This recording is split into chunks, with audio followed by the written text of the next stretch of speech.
Today I've been one of the stokers for the front of the kiln and also one of the door holders. The second position, basically, I just hold the door one way open as the stoker throws in wood, and then I open it the other way because we want to make sure we get wood in all areas of the front of the kiln. And pretty much I do that just 3 different ways until we have enough wood in there. I believe we are using pine and oak. We throw oak and pine in. Okay, so it is pine and oak. Yes, I have some mugs in there. I also have a giant toad that I made out of clay, and I have a few bowls.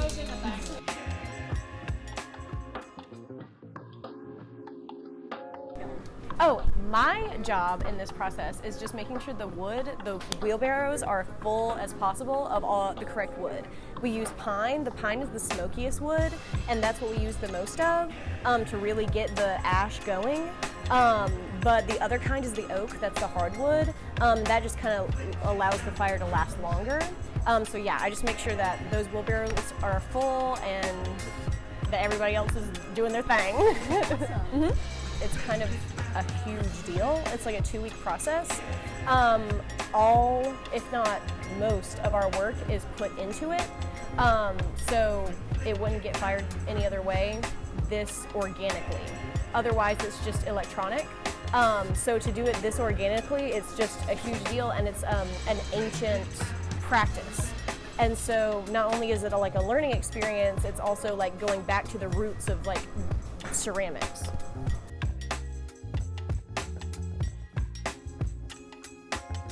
No, I'm a post-bac teacher licensure student. I'm getting my art teacher license, so this is part of my license. Mm-hmm. Oh yeah, there's a bunch. There's like stokers on each side and the person in the front, which is the most exciting one, of course. But then we have people bringing in the wood.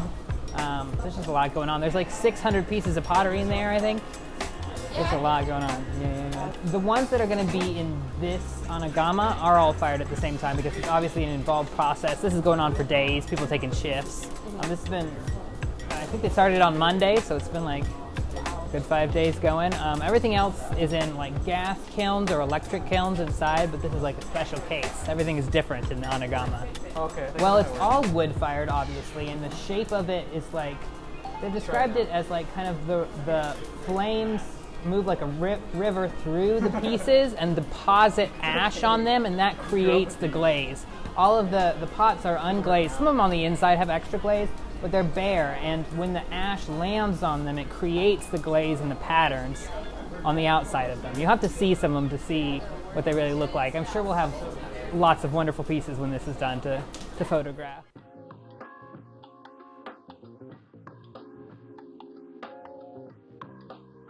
Right now I am stoking the kiln once the temperature starts to drop. We have to maintain steady temperature or keep higher.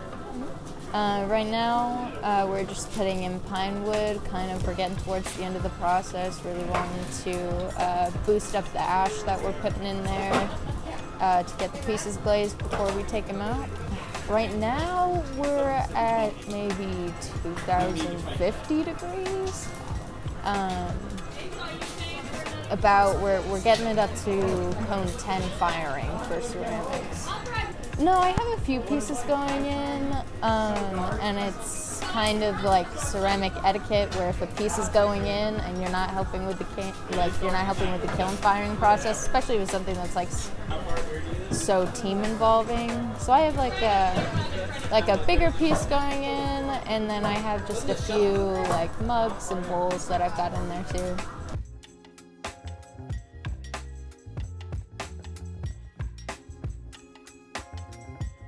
I'm a lecturer. Sculpture and ceramics and 3D design. Ooh. Think math-wise, I think about 13 years. I actually just got back here around 4, but I was here, I guess I've done two stays today, but I've been in and out like most everybody here since Monday morning. Effectively, they're just encouraged to sign up, and the shifts are broken down into 4-hour increments, which seems to work okay with most of the students' schedules, and most of them don't have much more than 4 hours of an open block at times free. But But then, yeah, it's up to the students. If they're a night owl, they're more than welcome to sign up for 12 to 4 a.m. Or if they like to be to bed early, they don't have to stay after 8 o'clock. I'm sure there is a newer anagama now in the area, but this is pretty new, very new for us. It was just finished a year ago, last fall semester over Christmas break. We fired it last spring 2 times for the first firings, and this third is our third firing of the kiln.